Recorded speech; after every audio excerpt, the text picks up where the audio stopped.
Hello, guys. I wanted to talk with you today about CNN's coverage of Secretary of State Antony Blinken's first conversation with their first phone call with the top Chinese foreign diplomat, Jian Yang, Jie Yang. So. The Jie Yang said that the U.S. should correct recent mistakes and work with China to promote the healthy and stable development of China-U.S. relations by upholding the spirit of non-conflict, non-confrontation, mutual respect, and a win-win cooperation. Of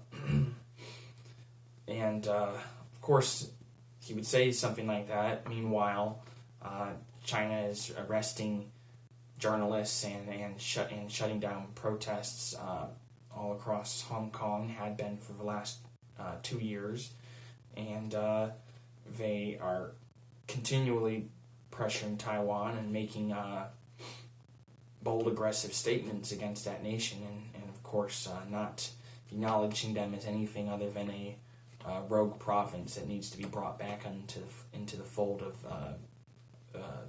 the arms of mainland China. So Biden has yet to speak with the Chinese leader, Xi Jinping, but last Thursday Biden did say that China is the U.S.'s most serious competitor. So, and Antony Blinken had said that there's not going to be much.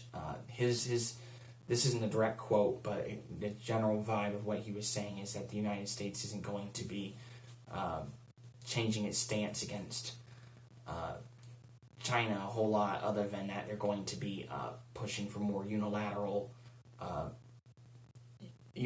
efforts against, not unilateral, multilateral efforts against China, in order to force them to obey international law. But that seemed primarily related to business.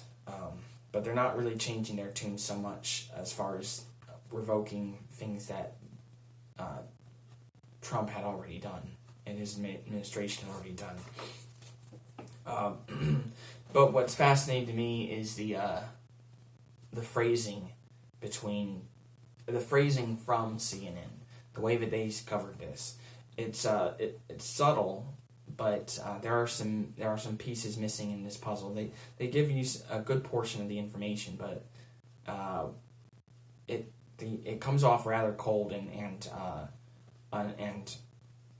uninformed in part. So when discussing Taiwan, they describe Taiwan as a democratic island of almost 24 million people, governed separately for 7 decades. So, a democratic island is how they describe them. Now, I don't blame them for, the United States government has to walk a very tight rope when it comes to discussing Taiwan, although we have an unofficial alliance with Taiwan, and unofficially we would absolutely defend Taiwan. We have an arms deal with Taiwan that started under Trump, and hopefully will continue because we need to continue supporting democracies such as Taiwan. And of course we run ships through the Taiwan Strait between Taiwan and China, much to China's dismay. The Biden administration actually oversaw the first U.S. supercarrier to go through the Taiwan Strait last week, which is an important geopolitical strategy of maintaining open waterways and international and making sure that as long as the U.S. does these kind of maneuvers, you see a country's waterways. Their areas of the ocean. If you're a foreign vessel and you cross into their water, you're meant to make a direct path out of the water out of those waters as soon as possible. The United States does things differently. They send their supercarrier through there and do slow, meandering, cruising speeds through these waterways in order to demonstrate to the general world community that these waterways are open and fair and free. But the point is that at no point did CNN make any kind of quote from Taiwan. CNN, you see, okay, that's the U.S.'s policy as a country in order to prevent a world war with involving China and Chinese aggression because of China's hardline stance against anybody referring to Taiwan anything other than a part of China. But but CNN has no legal obligation to refer to Taiwan as anything other than a country. So why doesn't CNN refer to China as a country? Taiwan as a country. It could have something to do with the fact that CNN is owned by AT&T. That could be part of why, because AT&T's branch is spread far and wide. So maybe CNN's corporate their parent company has something to do with why they choose these phrasing. But at the very least, you think that they could have at least gotten a statement from Taiwan. After all, Taiwan certainly considers themselves a foreign state, separate from the Communist Party of China, the CCP. And if Taiwan sees themselves as that, what's the harm in getting a statement from Taiwan? What's the harm of putting into context what's the harm in getting Taiwan's side of this? We already CNN went to the effort to say that China clearly doesn't see Taiwan as independent.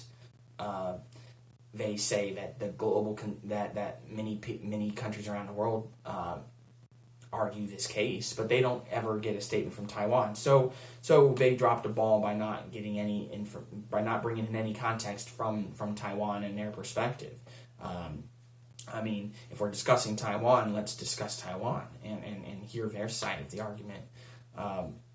Obviously, they've been operating independently and would see any Chinese boots on their shore as an invasion and an act of war. So CNN discusses the Uyghur Muslims and the persecution that's been going on in the internment camps. That whole issue, which amounts to a form of genocide almost. Possibly the worst thing that the world has seen in this realm of persecution of a particular group of people since what happened in Nazi Germany.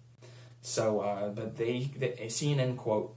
This is a quote by CNN. What they say is the Trump administration determined that China is committing genocide against the Uyghur Muslims and other minority groups in Xinjiang, which is a province of China.